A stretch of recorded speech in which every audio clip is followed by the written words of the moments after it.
We're out here at Tom Devlin's Monster Museum in Boulder City, Nevada. Take a look inside the museum, and we're going to take some photos, and we're going to have a really good time. So come with us and check it out.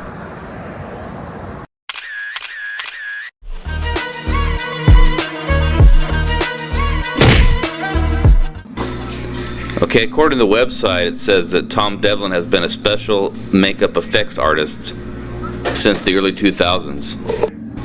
And he's done work in over 160 films. And Mr. Devlin is also a director, directed several films in recent years. And I believe these are some of the characters up here from his recent films. Closer look at the faces here. Pretty gruesome. So this museum was opened in 2017. Okay, this is After Dark. I believe this is one of Mr. Devlin's films.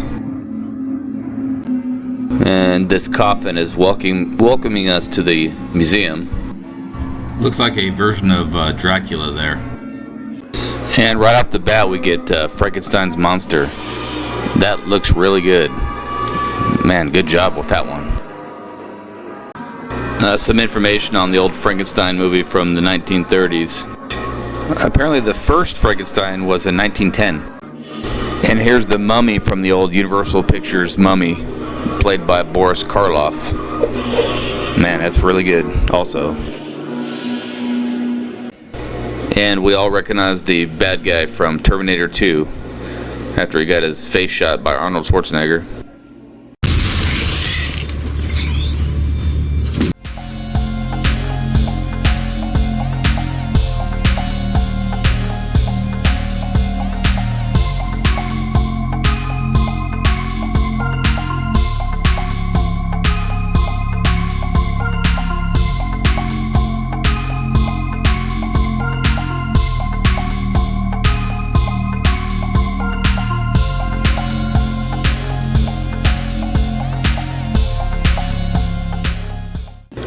Okay, we're back, and check out Freddy Krueger here.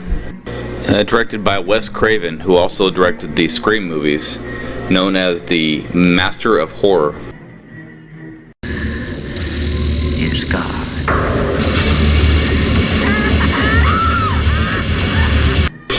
This is the old man from the Texas Chainsaw Massacre. The first movie was in 1974. And of course, accompanying him is Leatherface, who is the star of that movie. It's actually about a homicidal family, not just one guy killing people, from what I can remember.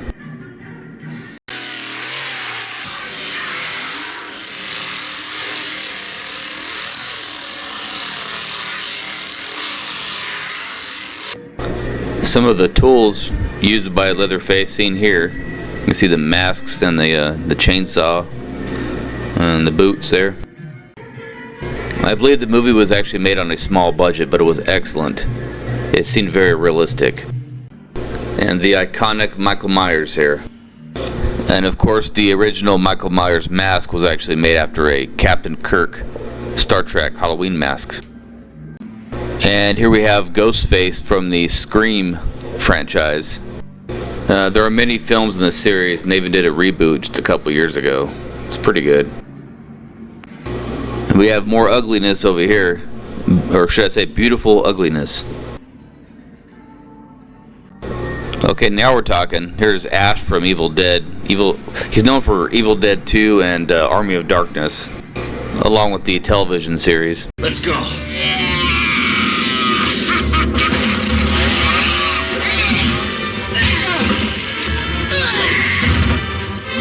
Okay, so Behind the Mask, The Rise of Leslie Vernon. Apparently that's a mockumentary black comedy slasher film. I've still not seen it. Sounds pretty interesting though.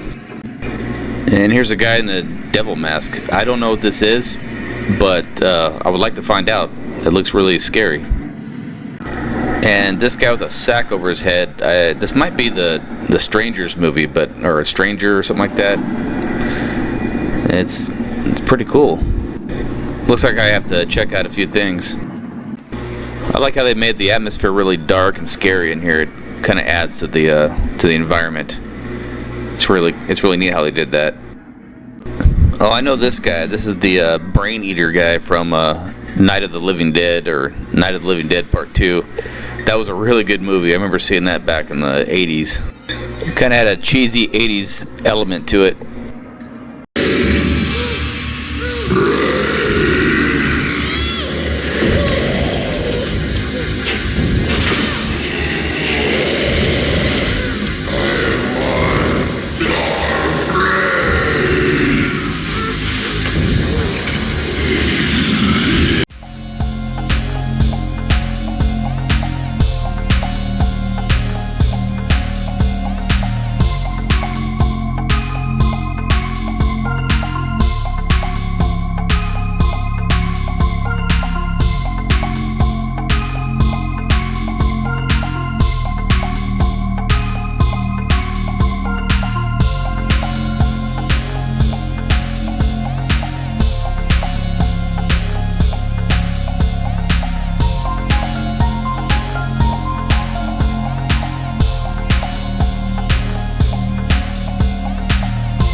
Okay, now we're getting to the Friday the 13th part of the museum, where he's got all kinds of different versions of Jason Voorhees and the different films. I think there's over 10 or 11 films or something like that over the years.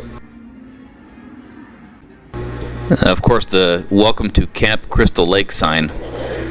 That's really neat. That'd be a good collector's item to have right there, if you're a fan of horror movies. I think this is Victor Crowley from the Hatchet series movies. They're kind of newer, but they're really gory. It's a good series.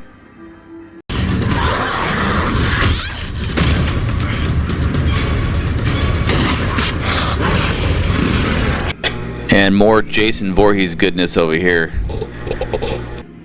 I don't think one could look at an old goalie mask without thinking of Jason. Now this looks really cool with the red lighting. It makes it look extra scary, which is the point. You can't go wrong with the silent slasher or the silent slasher films. It looks like these masks were signed by the actors who played Jason, I would assume. There were quite a few different actors that played him. This is the Gremlin, the Spider Gremlin. I think that was from Gremlins 2. There's a lot of cool special effects in the Gremlins movies. They were kind of cheesy, but they were still really cool. Oh, this is my favorite Jason so far. He's really gritty looking. Looks like he's had a rough time. He's been at the bottom of that lake for a while. Man, I swear they got Jason popping out of everywhere. Jason, there must be like 5-6 Jasons in here. I like the one with the rib cage shown over here on the right. And then this must be the mask, or the his face when he takes his mask off. And the Jason Takes Manhattan, I believe.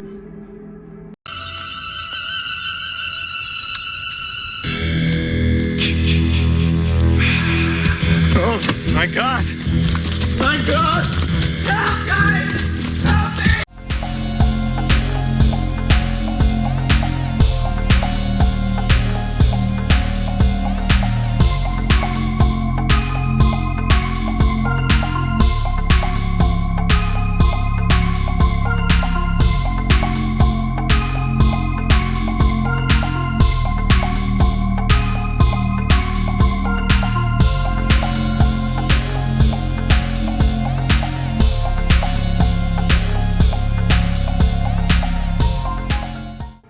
Okay, now we're at the Hellraiser part of the museum, which was created by Clive Barker.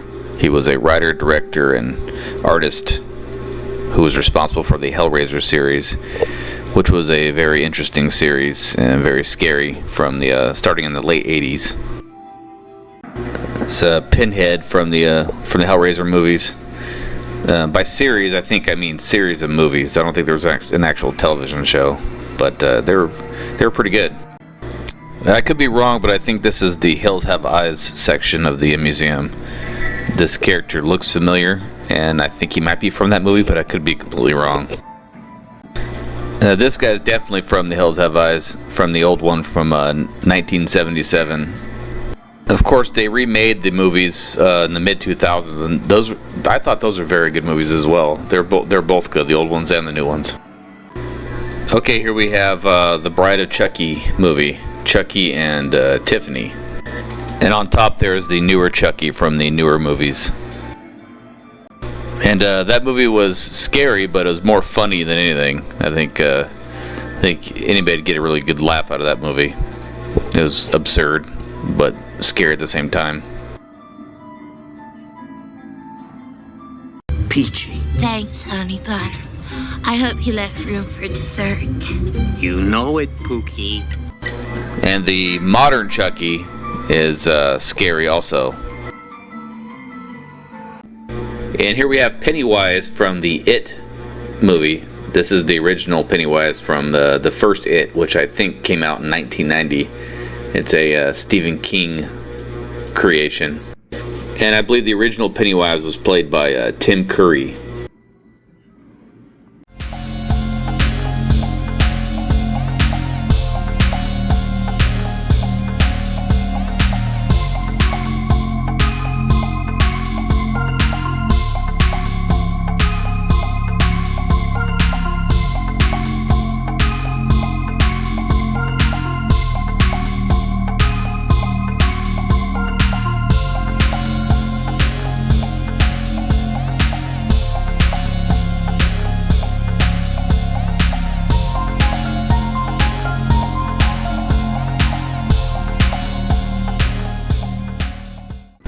Okay, over here we have Candyman from the Candyman horror movies. I think that originated from Clive Barker, who also did the Hellraiser movies. The first Candyman movie was in 1992, I believe. And here is Leprechaun from the very funny horror movie from the early 90s. Starred Jennifer Aniston as one of her first movies. This little guy is, he's pretty scary and funny at the same time.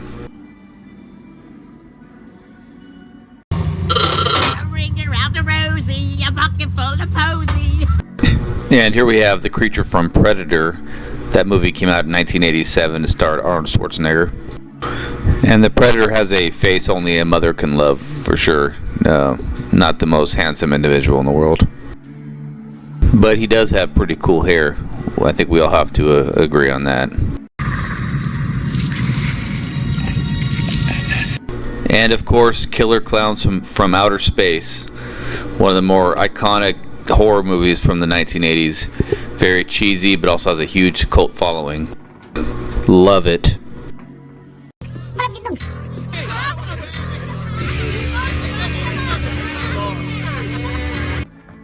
And here's this toilet monster. I know I've seen him before, but I just can't remember where.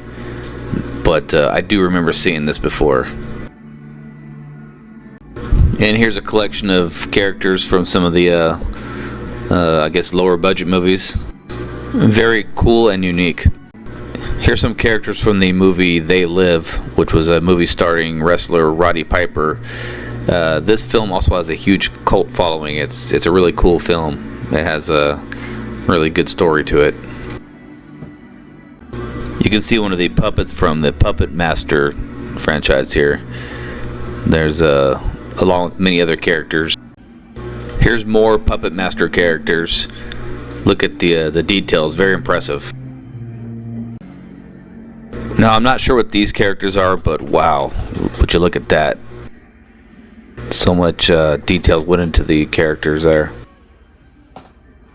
Well, some kind of werewolf creature over here, and along with the faces down the bottom right. Okay, we have Bermuda Island over here, which is a more recent horror movie.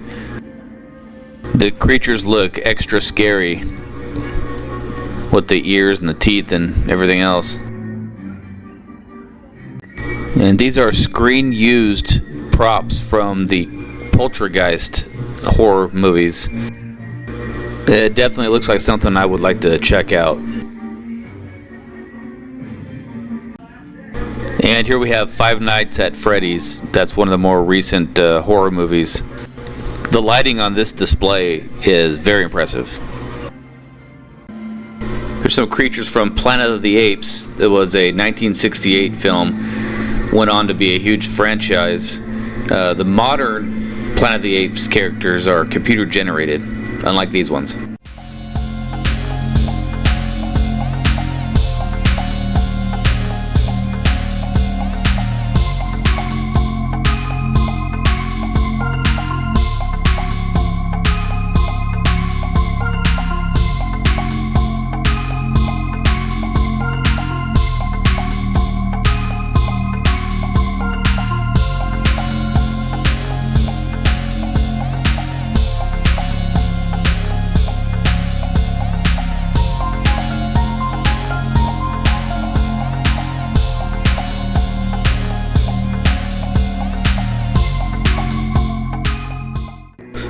And here we have Reagan from The Exorcist.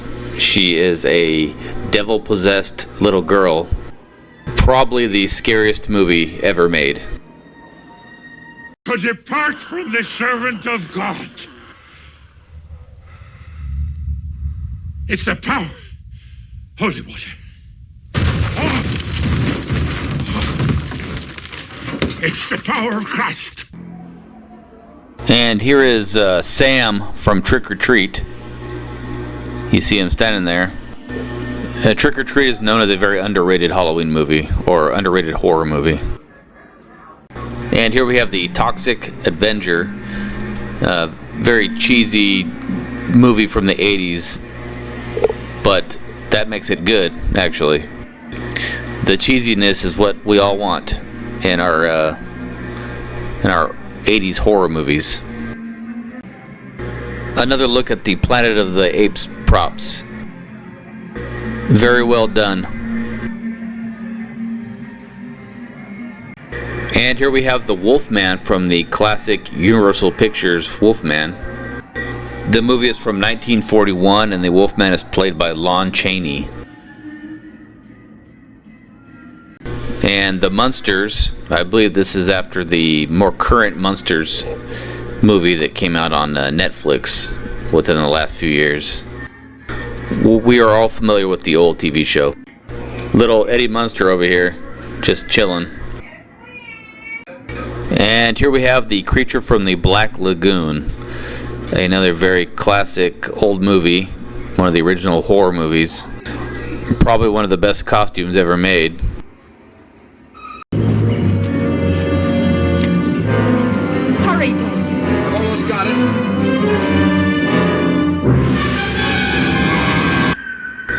And here is Beetlejuice. Just don't say his name 3 times or he pops up. I don't know if this is considered a horror movie. It's more of a comedy, but it's got a huge following. Very, very popular movie. Here is the movie Critters, a 1986 film. Makeup and creature effects by the Chiodo brothers. Also did Killer Clowns from Outer Space. The same people.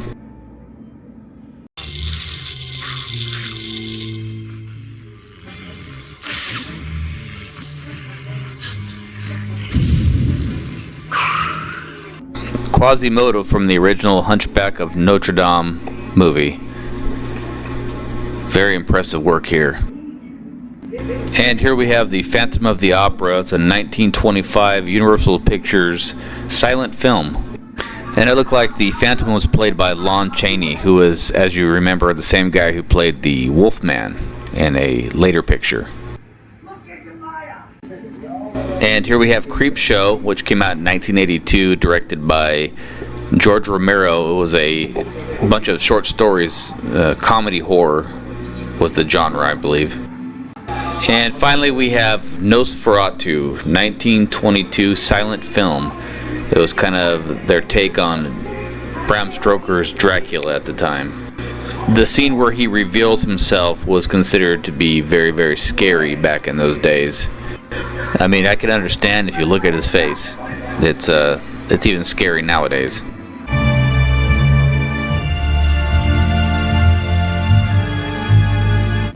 Let's take another close look at Quasimodo here. Good lord. Yeah, he's pretty ugly. That's okay though. We have a movie theater at the end of the museum that you can sit and watch some of the films. And here is the exit back to the lobby where we can escape from these creatures.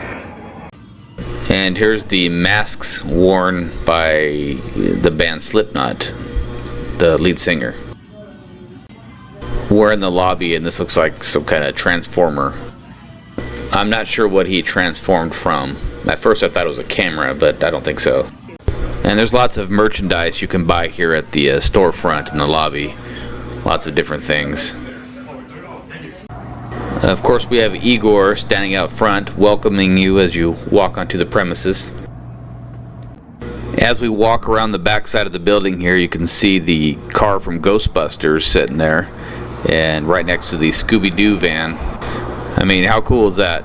You got both iconic vehicles right next to each other. Looks like it's been sitting here a while. Tires are flat, but wow.